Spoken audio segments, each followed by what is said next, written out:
Good afternoon.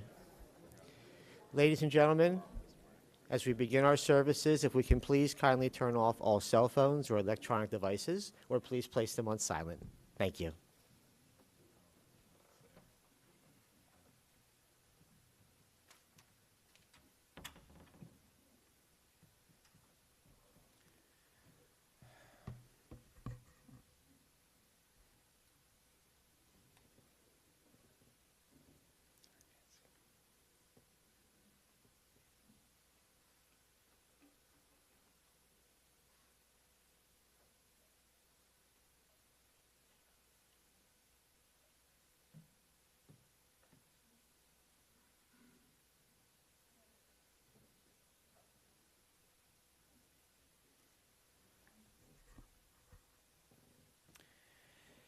Kirachem al vabanim richam Adonai yireyav.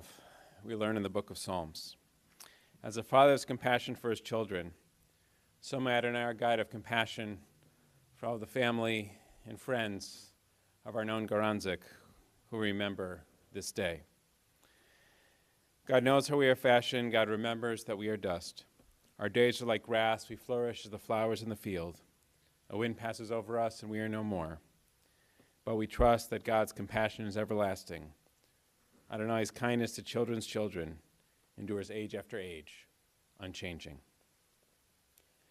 We begin our service today by reciting Psalms, thus linking Arnon's life to ancient tradition, to the Jewish people, and to the eternity of God.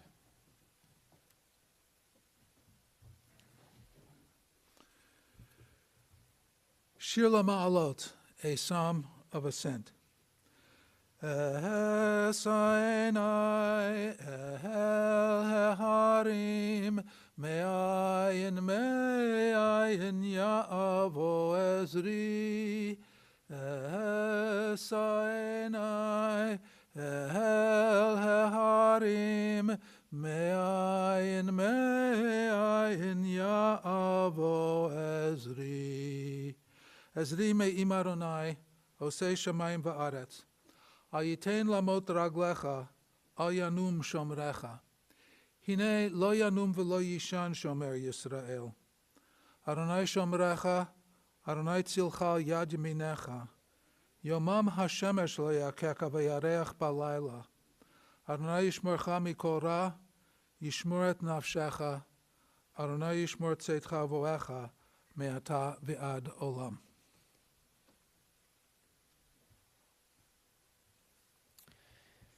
I lift my eyes to the mountains, from where will my help come?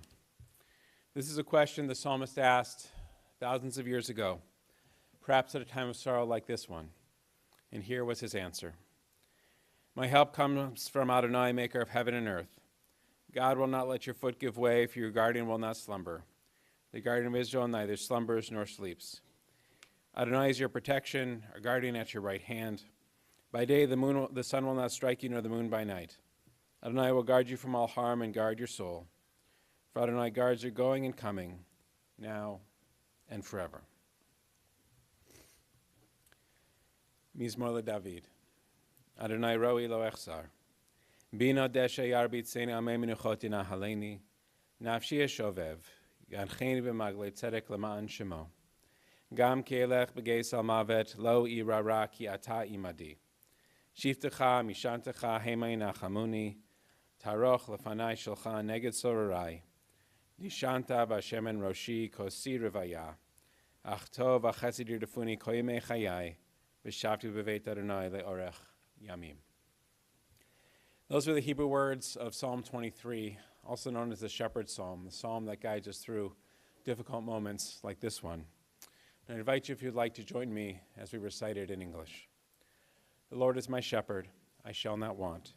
He maketh me to lie down in green pastures. He leadeth me beside the still waters. He restoreth my soul. He guideth me in straight paths for his name's sake. Yea, though I walk through the valley of the shadow of death, I will fear no evil, for thou art with me. Thy rod and thy staff, they comfort me. Thou preparest a table before me in the presence of mine enemies. Thou hast anointed my head with oil. My cup runneth over. Surely goodness and mercy shall follow me all the days of my life, and I shall dwell in the house of the Lord forever.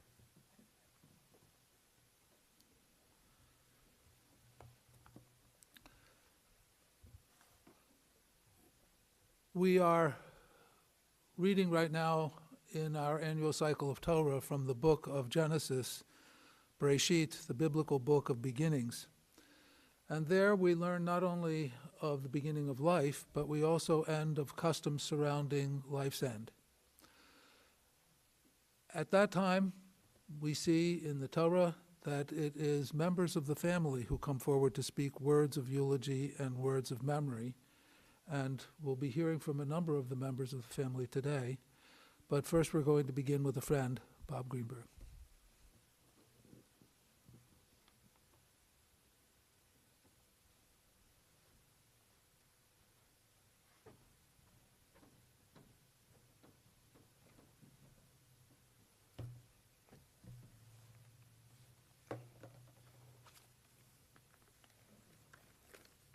I want to get one thing straight right away. No one should ever spend that much time making a matzo ball. But Arnon was after the perfect matzo ball. And with most everything that he did in life, with the care that he took, it didn't matter how much time that it took. He wanted to get it right. As I've had way too much time to think back since that awful day of his diagnosis, I've reflected on the care that he took and the things that he did. Case in point, on most summer weekends over the years, I ask if he and Nancy are going to Annapolis for the weekend.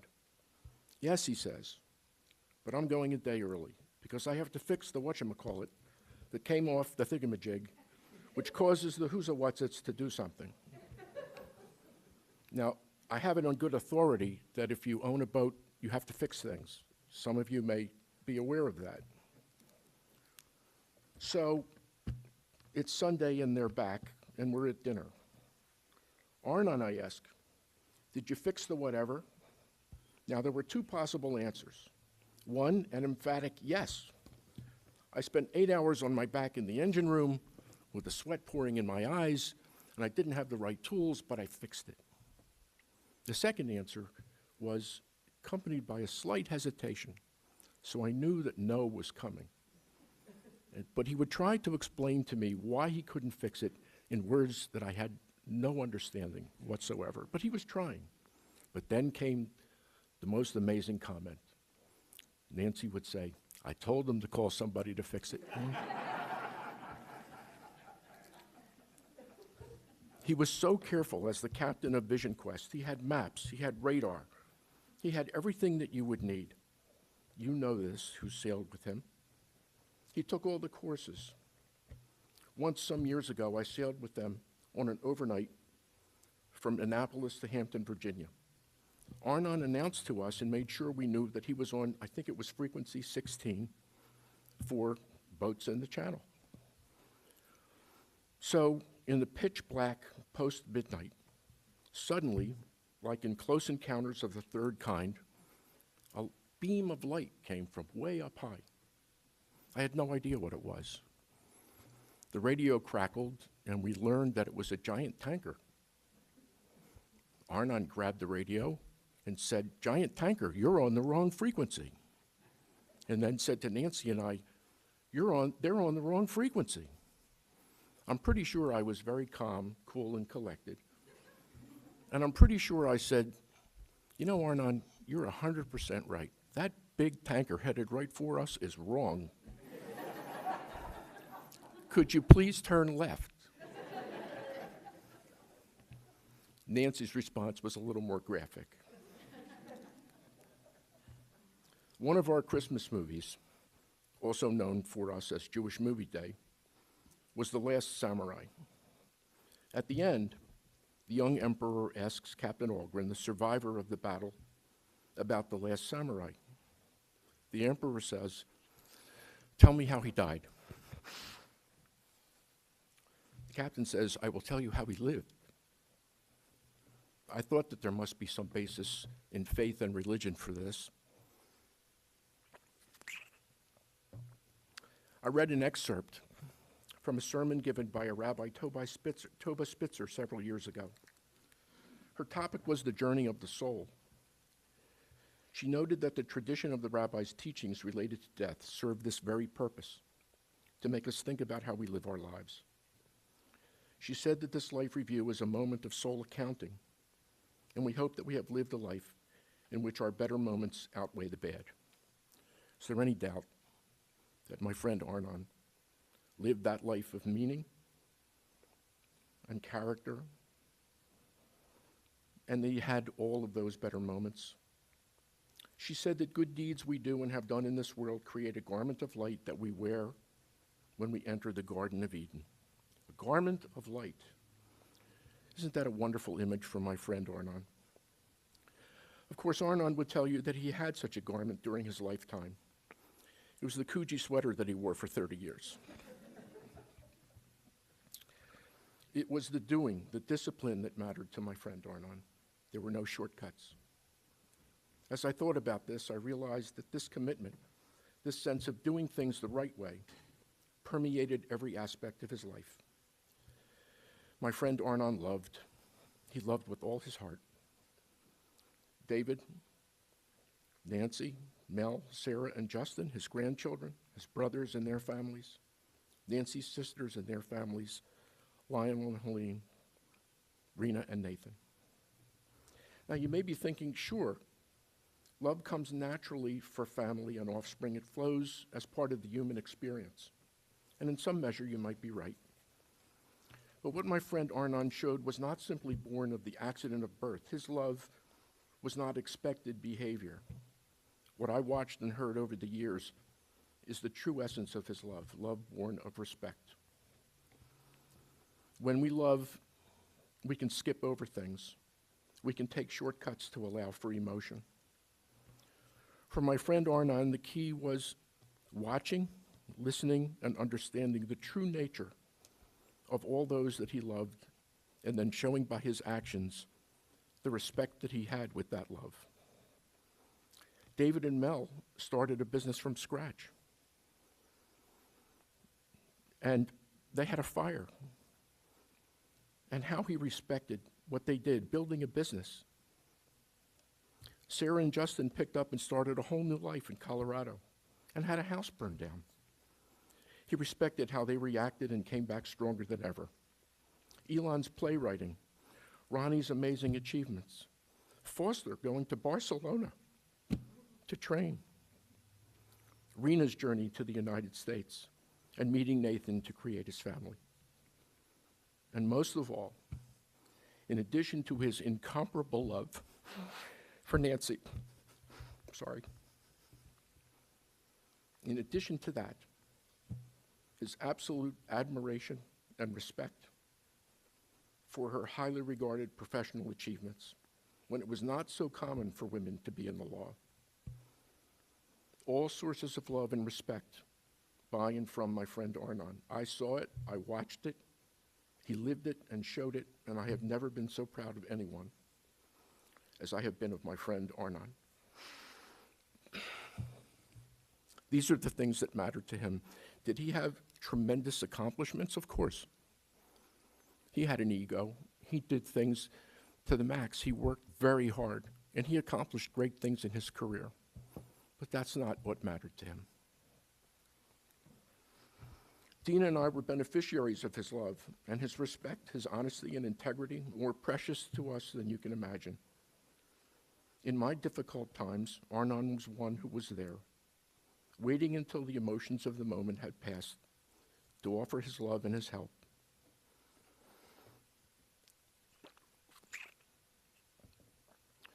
What I learned, what I saw and heard from my friend Arnon made me a better man, a better husband and father. He was my mentor without ever trying to be so. He taught by example. How lucky am I? How grateful I am today that all those years ago, Morris Greenberg and Lionel Gold played poker together on Tuesday nights. How fortunate I am that I can tell you now with such heartache how much I love and will always love Nancy and my friend Arnon. He is here in my heart and in my being, and that will never change, I am certain. I will come back to myself in time. This sadness and grief will pass. When my father died 24 years ago, I said I would live my life to make him proud. What an example I had from my friend Arnon. This will not pass. I pledge to his blessed memory to relight that promise and keep it alive for the rest of my life. I love my friend Arnon Garonzik, who is covered, embraced, and warmed by all of us and by his garment of light.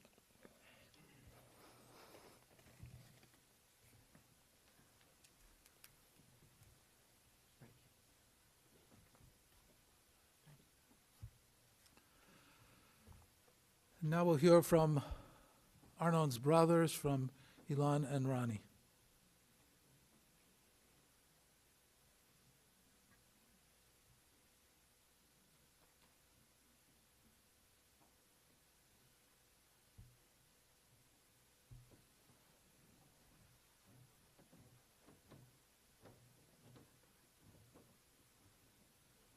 I have two brief comments on my brother, one that goes back to our childhood and one that is with this summer. We were children of the Cold War and grew up in the 50s with the threat of the Soviet Union around us at all times. My father's cousin, Nathan, my dad's name was also Nathan, so you know it's a family name, worked for Bell Labs in New Jersey. And at that point, in the 1960s, 1950s, Bell Labs was the kind of Silicon Valley of the United States. And Nathan Ehrlich came to Lancaster, where we lived, and he brought with him a little piece of metal around half the size of your finger.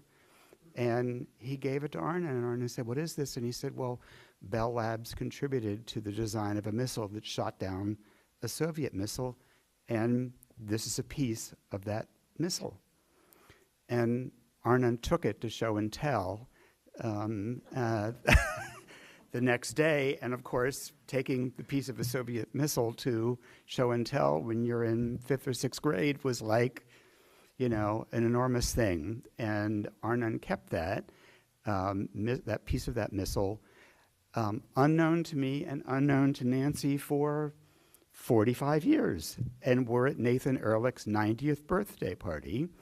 And many members of Nathan Ehrlich's family talk, and then they asked, does anybody else want to talk? And Arnon raised his hand and told the story, brought out the missile piece again from the little tiny manila envelope, and Nathan Ehrlich said, "I want it back." And Arnon gave it back to Nathan Ehrlich. And then, as Nancy and I and members of the family know, when Nathan Ehrlich passed, it came back to Arnon, and Arnon still has it. So that's a story of the child way back. And also one of the important elements of that story is Arnon said, that was the reason I became an engineer. That was the reason I pursued engineering, because I thought, if that's what an engineer can do, that's what I want to do with my life. The second story brings me to Arnon's values, and it happened this summer.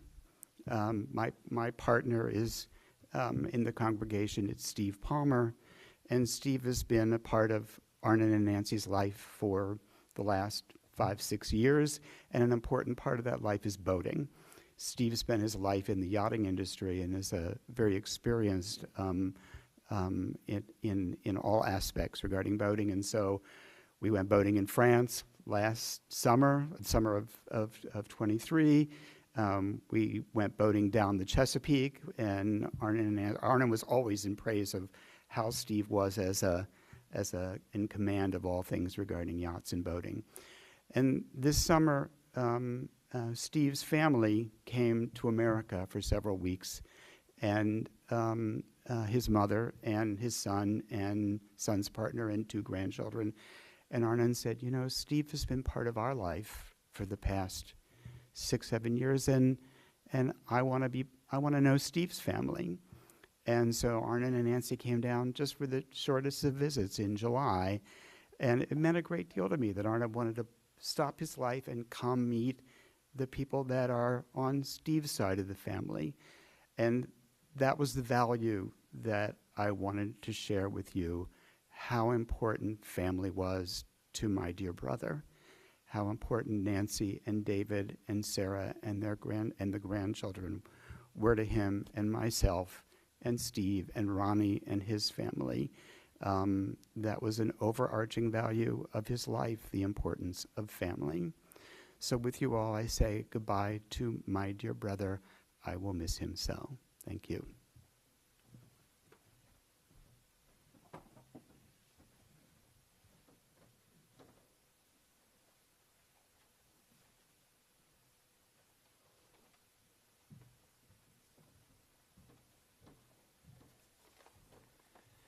I'm the little brother, although I'm not so little anymore. So I could have prepared all sorts of things to say about my brother Arnon, but I chose to say something from the perspective of the little brother. How do I begin to honor my oldest brother, who has been a presence for as long as I can remember? I'll start by sharing something unexpected, what I once got wrong about Arnon. I'll come to that in a moment. But for now, my thoughts are centered on him, just so everyone knows here, though I'm aware that there are other important people who have parts in this story. This is about Arnon. So as some of you know, Arnon had 10 years on me. I have vague memories as a 5 or 6-year-old of the smell. These are more than vague memories. The smell of his soldering iron as he fashioned in the bedroom next to mine various electronic devices. It was like a laboratory. There were vials filled with strange substances, quite sure it was mercury, which I played with in my hands. Tools strewn about his desk. Of formative interest, I remember walking into a darkened downstairs den as he and a high school girlfriend were glued at the lips. I remember her giggles upon my unannounced entry and silent staring. I have sharper memories of Arnon, the Penn student, my mother's horror in finding the filthy dog-you-know-what covered stairs of his frat house. As I grew older, I saw Arnon as a steady, driven achiever. He was, quite obviously, an exceptional student with the unmistakable Benaziz math gene. He was a Boy Scout, a high school track runner, and later both an engineer and an attorney. There was much to admire and emulate. Arnon was a first-rate model of what success could look like when applying oneself to the paths I was just beginning to navigate and figure out. By my late teens, I had crafted an image of Arnon that endured for a while, even as clear evidence challenged it. In private moments, I often found him somewhat distant, hard to reach on an emotional level. Riding alongside Arnon in his car, my questions would sometimes meet with unexpected silence, his thoughts seemingly elsewhere. I came to think, as a youngster, of Arnon as someone who was emotionally remote, his focus consumed by work. I wasn't sure if I wanted that for myself. Over time, as I matured, this view became harder to sustain. Gradually, I began to see the depth and complexity of my brother's character in ways that I hadn't fully appreciated before. In recent years, as the age gap between us became less significant, I often found myself reconsidering how I could have misjudged Arnon's true character. The signs were always there, right in front of me. After all, who in their right mind invites his younger brother along on a ski trip with college friends? Think about it. That speaks volumes of Arnon. And then there were the thoughtful, generous gifts on my birthdays. A Pentax ME Super camera, which I still have. And there were those stacks of age-inappropriate magazines that somehow found their way into my hands, though that didn't last long once our father discovered them. By the time I was 15 or 16, I learned to travel independently by taking trains from Lancaster to Voorhees. I still wonder how Arnon convinced Nancy, God love her, that it was a good idea to have me visit and feed me for entire weekends. And I still remember the chicken that Nancy made for me. And she said, aren't you done? Keep it coming. There were trips to Nancy's parents' beach house and a memorable road trip to the Outer Banks after my freshman year of college, joining Arnon, Nancy, and very young David and Sarah. Even after Shuli and I came to the U.S. with limited financial means at the time, the generosity continued. More ski trips, where he patiently taught Shuli and Oren to ski. Oren learned better, and other holidays spent together. Fast forward to the hospital room, where Arnon and I stood before our father after his stroke. When the neurologist on duty explained that Dad would never regain his cognitive abilities, Arnon burst into tears. It was explosive. It was the first time I had ever seen him, or for that matter, any adult male, so openly express raw emotions. When I was here,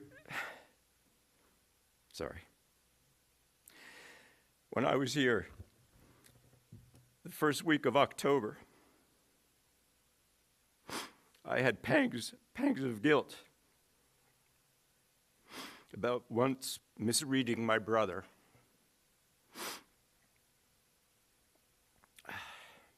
We had time to speak privately about various matters. I reminded Arnon of the drive in late summer of 1988 from Cherry Hill to Boston. Shuli and Oren, my wife Shuli and Oren, not yet 2 years old, in the back seat. A few weeks earlier, I had just finished my military service in Israel. All of our transportable belongings were dumped in Arnon's and Nancy's dining room. You remember that, Nancy? As we prepared for our trip north. In a few days, I was to start my doctoral studies at Boston University. Reflecting on that tense journey, I asked Arnon if during his solitary drive back, he had concerns about the burden I carried, taking the responsibility of uprooting Shuli and Oren from the warm embrace of her family and leading them into a huge metaphorical question mark full of risk. Arnon replied, "Are you kidding me? I didn't worry about you. I was worried about Shuli and how she'd manage alone with you off doing your thing." So that just about sums it up for what I once got wrong about my brother. In that brief exchange, I saw with clarity what evaded me earlier. Arnon's empathy, his love and affection for me and my family. I will remember my brother Arnon as such for the rest of my life.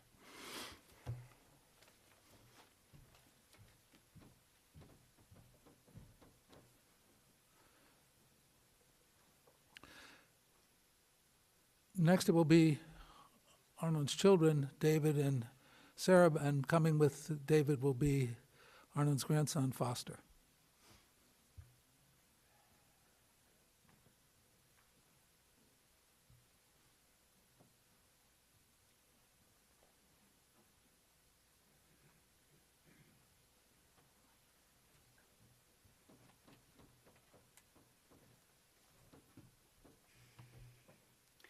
At a young age, when I first met Arnon, I could not say Arnon.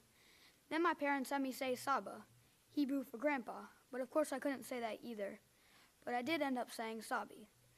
Now growing up, his name has been Sabi without me even knowing his name was Arnon.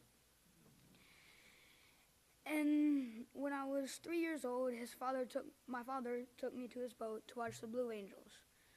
And it was going fun in my head until I heard the sounds of the jets coming, and Sabi said, "Here they come." So at that point, I was ready to see the Blue Angels fly over us. But then I immediately changed my mind about this because the sound of the jets hurt my ears so much. I absolutely hated the Blue Angels, and it ruined the experience. When I was younger, my father would always take me to Phillies games. But I really wanted to go there just for the delicious chicken tenders and french fries I would always get there. But Sabi would come along to make me not just want to eat the food, but to make me spend time with him and put a smile on his face. I always looked up to him as our family leader because he would always plan our vacations, and he would always be there when we were having fun as a family. Every year we went on vacations with him. I was always so excited to see him. He would always do something that would put a smile on my face. Sabi was a great, kind, and wonderful person, but he meant something unique to everyone. For example, he was a son, a brother, a cousin, a nephew, a husband, a father, and lastly, my grandfather. About 3 weeks before he passed, I realized how much time he had left with us. I thought I should see him more often before it was his last. Made sure to say I love you a lot because that was the most important thing I wanted him to know. It's really hard to see a human being in the situation that he was in. Before he passed, I remembered how much I loved him and how he was a great person. Everyone is sad because of the ridiculous amount of love, the ridiculous amount of people that loved and cared about him. It's really weird seeing someone you love not being here right beside you. I would like to thank him for being here when I was happy and for being a part of my life. I'd like to say one last thing about you, Sabi. You were the best grandfather I could ever have. Rest in peace, Sabi. You are loved but never forgotten.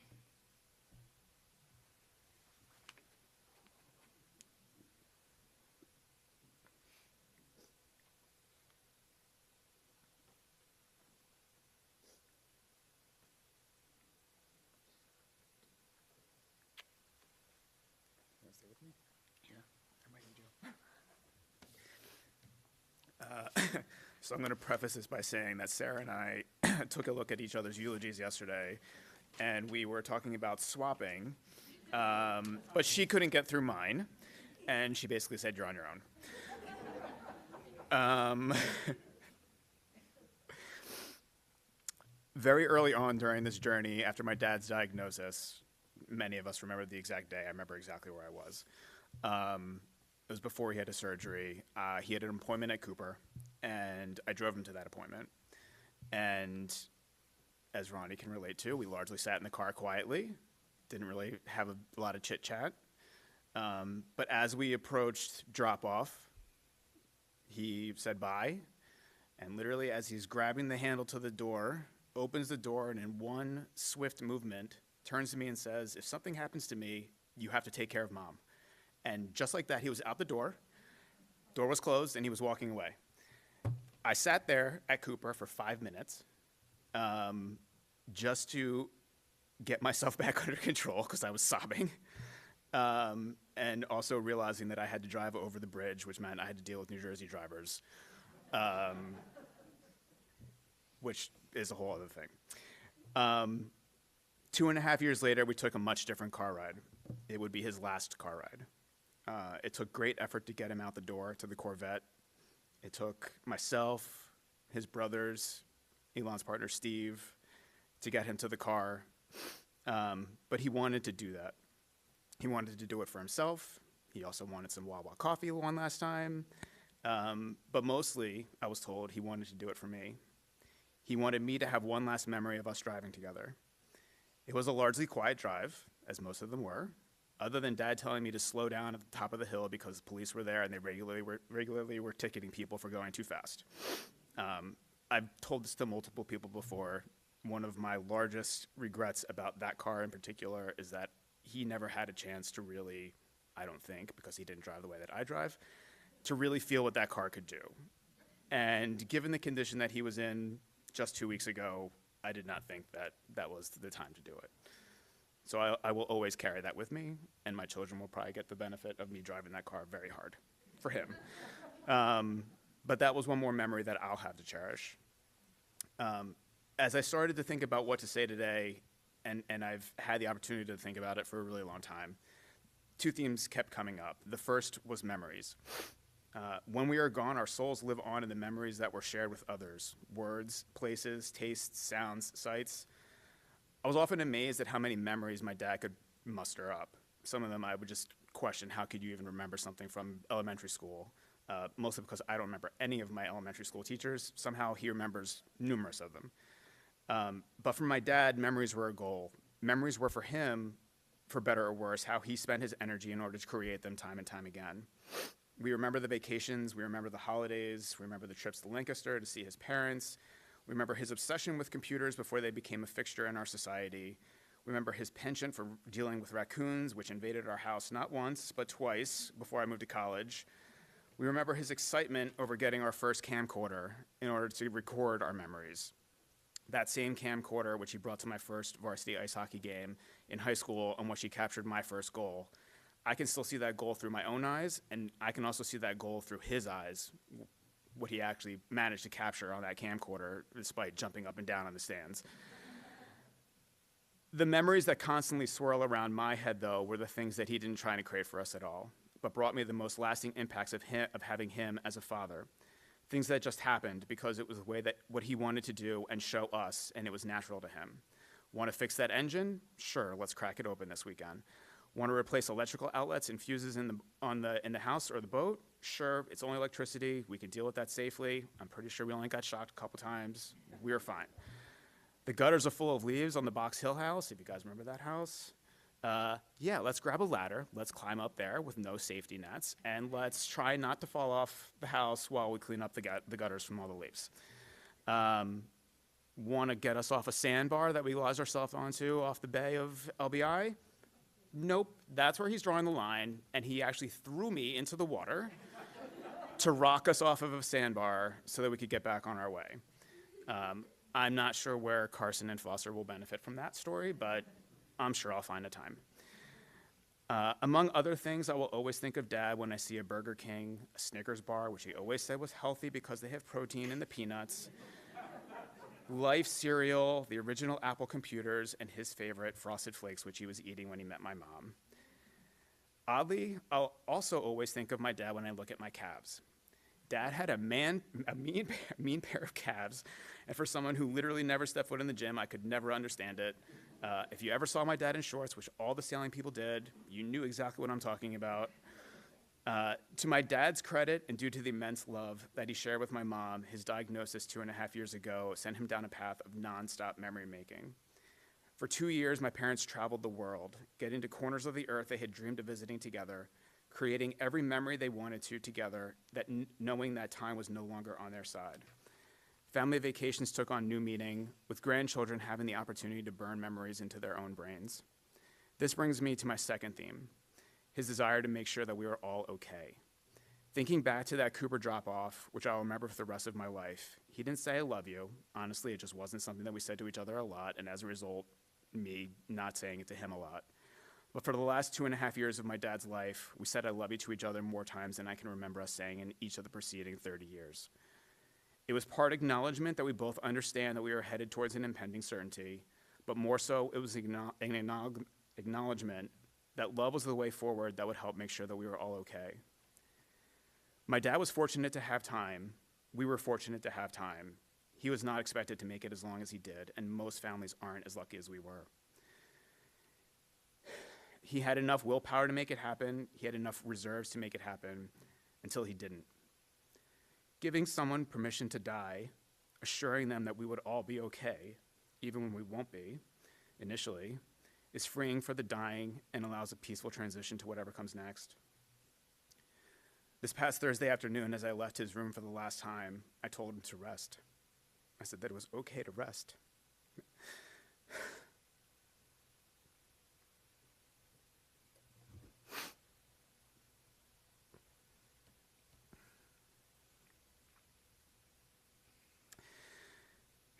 And that I loved him.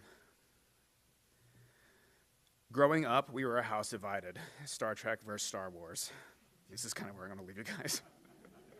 Dad was always Team Star Trek, and I think most of us were probably Team Star Wars. I was always Team Star Wars. So together, Mel and I have made our house Team Star Wars, and the boys have always been into all the movies, all the cartoons, which obviously we didn't have growing up, but now they do. And when we first had to explain death to our kids, it was the death of their Saba Nathan, my Saba. And we said that death was becoming one with the Force. If you guys know Star Wars, you know what I'm talking about.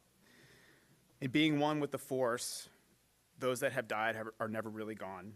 They surround us. They bind us together. They are everywhere. most importantly, they're right where we always need them to be the most. And it's funny that I end here because Ronnie asked me last night, where is your dad right now? And I said, he's everywhere. And that's not what he meant. He meant, where's his physical body? But he's everywhere. He's definitely in this room right now. Thank you all for coming.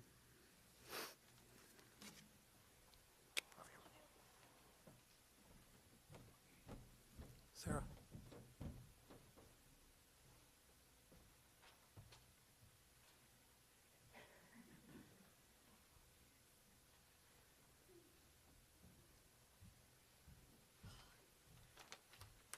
Okay, well, that's going to be a little hard to follow.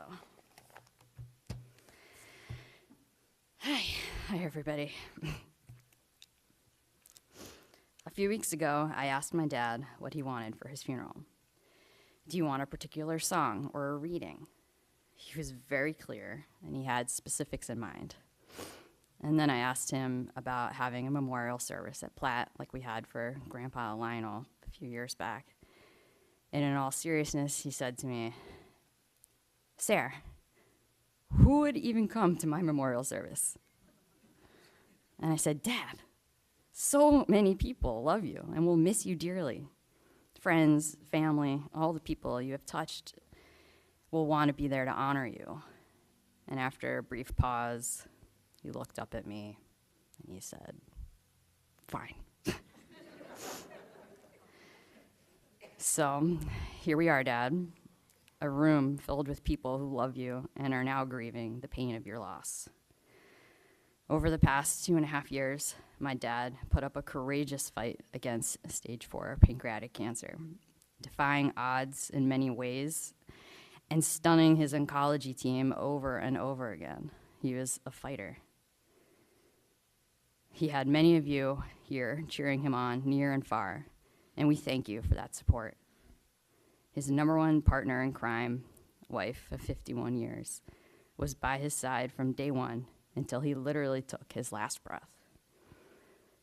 My mom shared the same courage and optimism in the face of such a harsh reality, not allowing his cancer to hold him back from embracing the time he had left to live. And so they did, and they lived. Over the past 2 days, my amazing friends have sent messages about how much they loved my dad, how he always treated them like a second daughter or a son, and genuinely cared about their lives, and frequently asked me how they were doing and how their families and their own children were. They all described him the same way: smart, curious, funny, and generous beyond measure. I could describe my dad in a few ways too: husband, father, Sabi, brother, brother-in-law, son, cousin, uncle, and best friend. Organized, meticulous, goofy, proud, friendly, intelligent, loyal, and thoughtful. And of course, stubborn. A trait I so proudly share with him, and actually all the Garonzik men. Being a Garonzik was always more to me than just my last name. It was an attitude, a connection to my dad, to my brother, my uncles, and my cousins. A way of seeing the world, putting a stake in the ground and making everyone else go around you like a rock in the middle of moving water. When I was younger, I was constantly getting into trouble, constantly breaking family rules, abusing both of my parents' trust. Whenever I was grounded, which was a lot, part of my punishment was always a written letter of apology to my dad and my mom. What family rule did I break? How can I regain their trust again? After getting caught and definitely yelled at, my dad always found the quiet moment to connect with me, to explain why he was disappointed in the choices I made. But also to tell me that he loved me no matter what.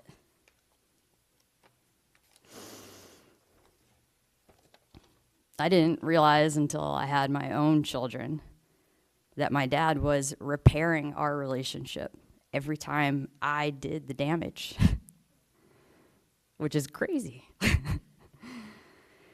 Whether I was struggling with homework, friends, sports, or later in life, work, relationships, family, kids, depression, he always found a quiet moment to connect with me, to tell me he was there to help me figure out my next steps and support me in whatever move I decided to make.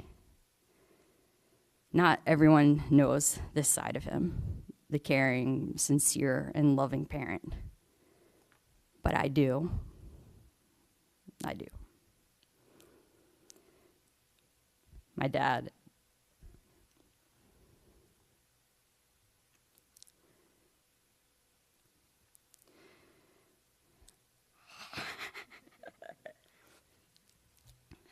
My dad was the loudest person in the room. People literally orbited around him wherever he went. He had the belly laugh of all belly laughs that I can hear in my head without even trying. I love to hear that laugh and will miss hearing it for the rest of my life.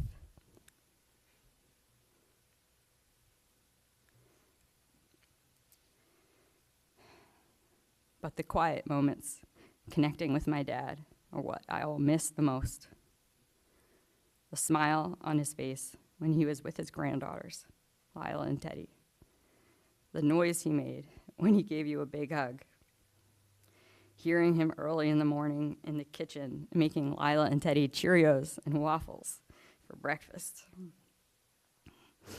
Of all the ways to describe him, second to a husband to his amazing wife, Wasabi. Seeing him with all his grandchildren lit up his world, and I will forever be grateful that he was able to be part of all their lives.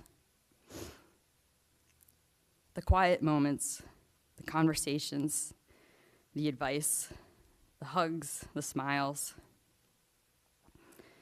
2 weeks ago, I was home to spend time with him and to somehow say goodbye in person. We FaceTimed Justin together. After keeping a brave face on, knowing that this was his goodbye, Justin thanked him for raising such a wonderful daughter. And my dad smiled, and he said, "It was my pleasure." A beautiful, quiet moment. My dad was brave and strong and loud and funny and intelligent and curious, serious and loving, all at the same time. He loved life. He loved his history, his family, near and far, his friends, his children, his grandchildren, and especially his wife. His life was full. I know the pain of his loss feels like an unbearable weight, an overwhelming void, and a shadow on all of our hearts. But shadows cannot exist without light. And my dad gave each of us light in the form of so many beautiful memories. And those memories will keep him alive in our hearts, even now. My dad would want us to go on new adventures, to smile, and to laugh, and to make our own light. And so we will. I will miss him forever, but I know where to find him. In memories of the quiet moments when it was just me and my dad.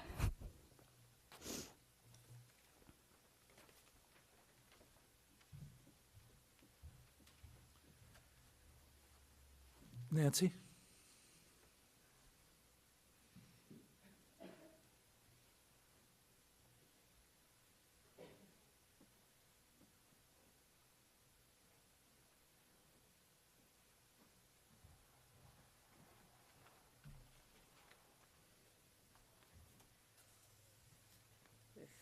Wow.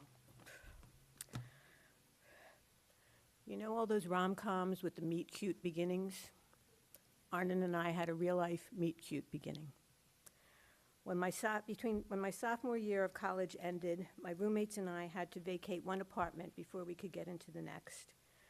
And instead of taking everything home with us, we stored our stuff in the apartment of friends in the bottom floor of the building we were moving into. When we were able to get into the apartment, one of my roommates and I went down to get our stuff, and there was this cute guy sitting at the dining room table, eating cereal and reading the newspaper. We introduced ourselves. He wanted to know what we're doing in that apartment. And we told him, and it took a couple trips, and he was sitting there and reading the newspaper and eating his cereal as we came back and forth getting our stuff. A couple nights later, my roommate ran into him at the laundromat, and he said, "Where's your roommate?" And she said, "Come home with me." And he did. And the rest is history. He was friends with the fiance of one of the girls living there, but the other part of the story is that he had once been engaged to her best friend and had broken that engagement about a month before we met. Perfect timing, right? What initially drew me to Arnon was his incredible sense of humor. He literally had me laughing for most of our first dates. I also realized as I got to know him how incredibly intelligent he was, how interested he was in everything around him, how knowledgeable of everything he did know, and his thirst for acquiring more knowledge. But what really drew me was his sense of values, the same values that I shared and that were instilled within me by my parents. And that was an intense and close, loving relationship with all of his family. Family was his first value and the most important value. He also had an incredible sense of adventure, which is something that we accumulated adventures throughout the 52 years that we lived with each other. Interestingly enough, both of our mothers liked to travel. They were incessant travelers. My mother was actually a travel agent. Arnon's mom traveled from what was then Palestine to the United States, met his father, and the rest is that history. But we went on trips all the time. We went on trips before the kids were born. We went on trips with the kids, taught them how to ski so that we were constantly skiing. We went to the beach. In the past 2.5 years, though, we kind of increased the travel schedule. The big trip was on an expedition ship to Antarctica. We spent 3 weeks on a ship. We also visited Argentina during that time, the South Georgia Islands. We were all over the South Atlantic Ocean. The last big trip was to Spain, and that was in May. And when we got back is when he started to feel a little worse and a little worse. But we also filled the summers with week-long trips with the entire Garonzik clan, Garonzik Ross clan. And those trips were the most memorable and the most loving and the closest time that we had with each other. But our other big adventure was learning how to sail. And that led us to an entirely new world, a new knowledge system, new physical challenges, and new intellectual challenges, as well as acquiring an incredible group of friends, which we always considered ourselves very lucky to have acquired so late in life.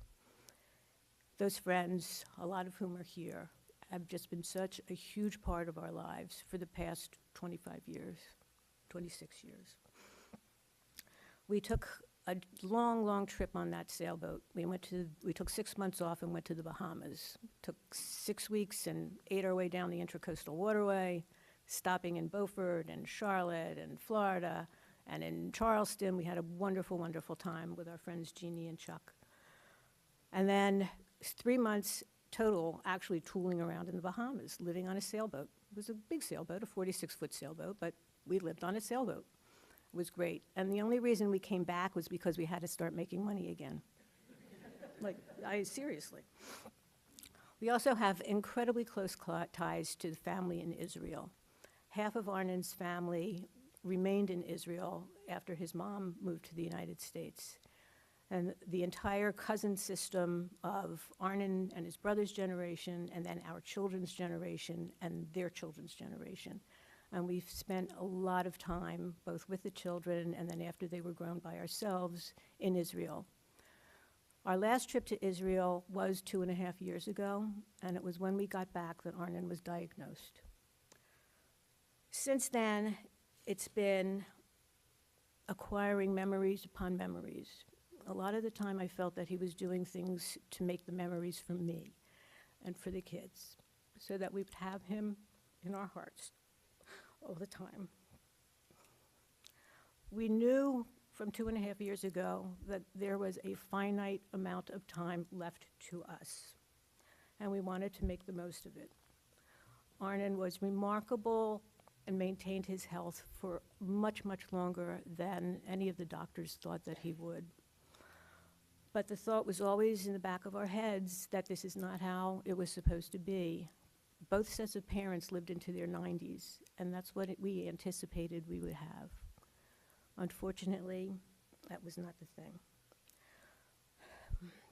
The night he died, which was Thursday night, I kissed him goodnight. I said, I love you. I told him I would always love him forever and everything, which is what's engraved inside our wedding bands, and that I would be okay. I got into the little bed that they had made for me next to his at the Samaritan Center, and a couple minutes later realized I couldn't hear him breathing anymore. And he wasn't. I am here with a gaping hole in my being. My love, the best imaginable playmate anyone could have, my partner in crime and in life, will never hold me again, nor will I hold him. I hear his voice everywhere and inside me all the time. This was really not how our life story was supposed to end, but fate and life gave us another mending. It's unbearably hard, but I look out at all these people here. He would be so gratified. You all touched him, and he touched all of you in some way. Family, friends, wonderful friends who really are family by choice. You all know who you are. Arnon's colleagues, our children's friends, so many of our children's friends, many of whom were in and out of our house and were like children to us too. He would be gratified. I'm grateful for everyone's support over the past couple weeks, and particularly over the past 2.5 years. Everyone has cared for me too, as well as for him. I love the love for Arnon in this room. Thank you.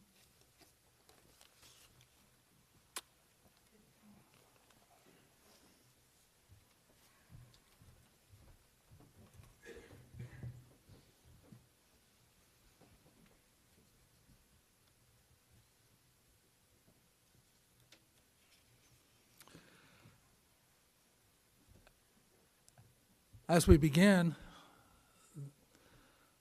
today, I noted that we are currently reading from the book of Genesis, and in the stories of the Torah that we read there, we've reached this past week the story of Abraham, the beginning of the story of our ancestor Abraham. Later, when we read of the end of his life, the Torah does not simply say that he died or he passed away. Instead, it uses a unique term, Vayesef el Amav. He was gathered unto his people. That expression surely suggests comforting images of joining previous generations of family. And I think that is surely so for Arnon. But Vayesef el Amav can also have connotations of a person becoming part of the lives of the people that he has touched with his life. And that's what we've heard from his friend Bob and from all the family. Vayesef el Amav. He's been gathered unto his people. He is part of your lives and will always be. One of the things that fascinated me about that statement, Vayesef el Amav, and the story of Abraham, is that Arnon's story really began in places similar to where our ancestor Abraham began his story. Ur, ancient Ur, where Abraham came from, was not far from what became the city Basra in the Ottoman Empire, from which his mother's family, the Ben Aziz side of the family, emigrated to Israel, to Tel Aviv, later to Bat Yam. And because of the fact that there were 7 children, and 4 of them came to the United States, and 3 remained in Israel, the family's connection to Israel and to each other has remained strong throughout the generations. And that's Vayasef El Amav. That's how people become part of the lives of other people. It happens through work and through friendships as well. Arnon's work with environmental resources management took him to many places in the world to arrange mergers for that company. Venezuela, Argentina, Brazil, Peru, Chile, Uruguay, Ecuador, Europe, Australia, East Asia. And he was very successful. And on the way, his personality, his breadth of knowledge, his humor, turned many business relationships into friendships which have spanned the continents in the years. That's Vayasef El Amav also. But Arnon wanted us to reference one particular passage of the Torah today. He wanted us to read a part of the book of Numbers, which is the source of his name. Long after Abraham made the journey from Ur to Canaan, following the period of slavery in Egypt and the Exodus, in chapter 21 of Bamidbar, we read the story of our ancestors' journey through the wilderness to the Promised Land. And in a list of the places they traversed, in the last part of their travels, we are told, this is the quotation, "They set out from Ovot in the wilderness bordering Moab and encamped at Wadi Zered.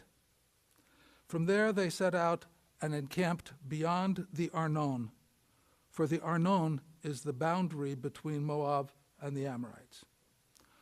Arnon, we learn, is the name of a desert stream that flows through steep mountains from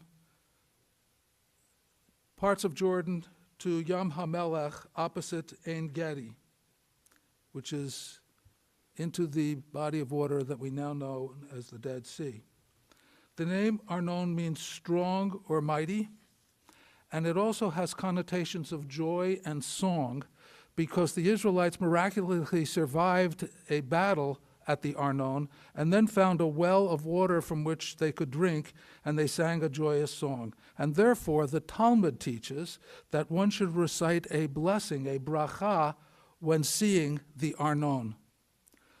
Baruch she'asa nisim lavotenu b'makom hazeh.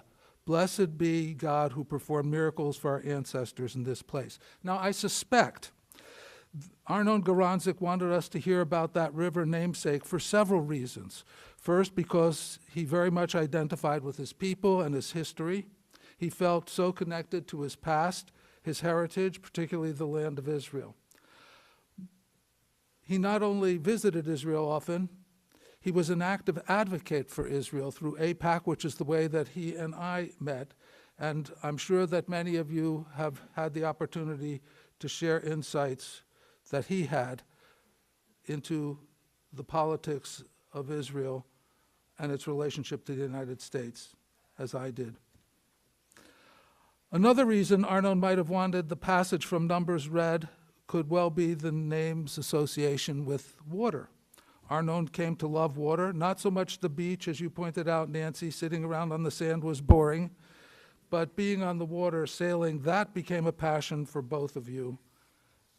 And there were so many trips, so many delightful memories made with family and friends. That's Vayasef El Amav.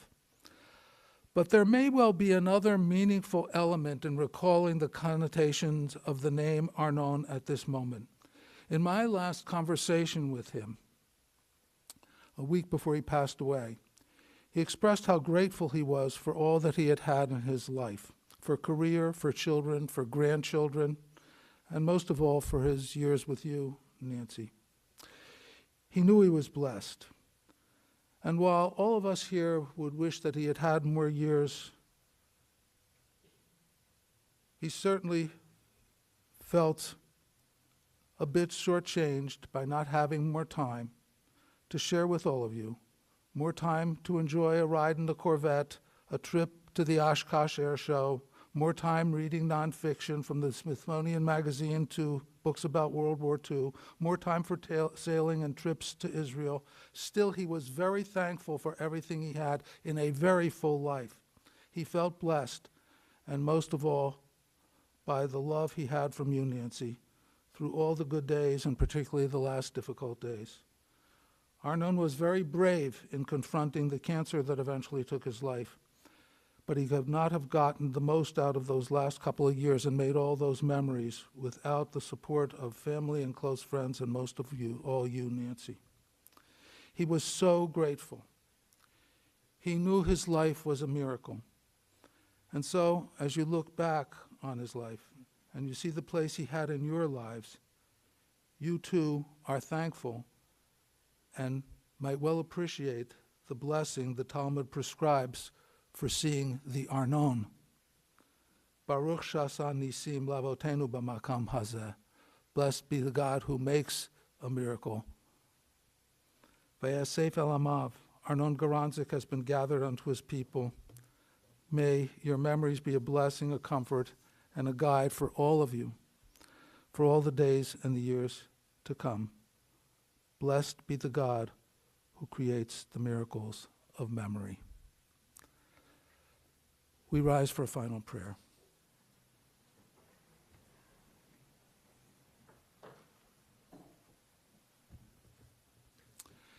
El Malei Rachamim Shochena B'Meromim Hametzei Menucha Nechona Tachat Kanfei Hashchina B'Malot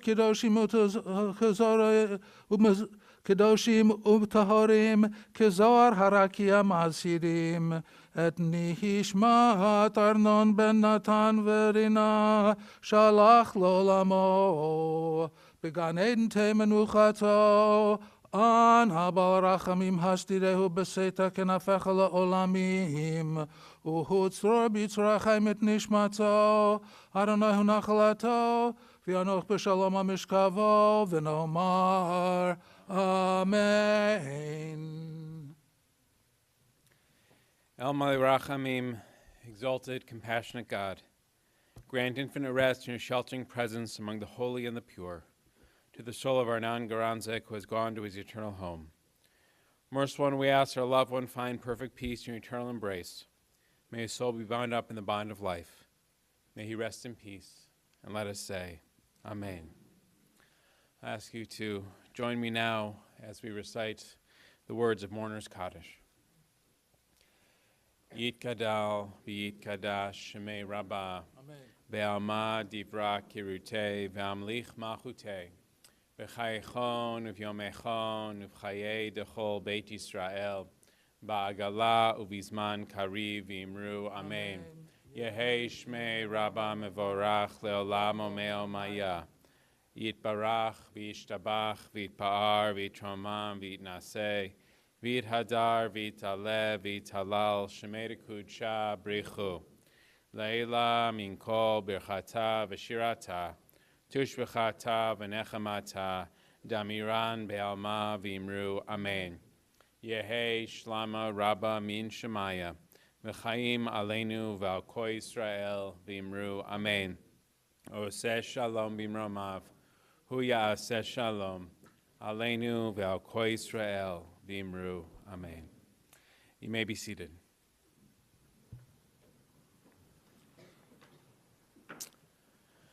After we conclude our service today, friends are invited back to Nancy and Arnon's home, 1510 Chanticleer, and there'll be service tonight at 7:30 and also tomorrow evening at 7:30 as well.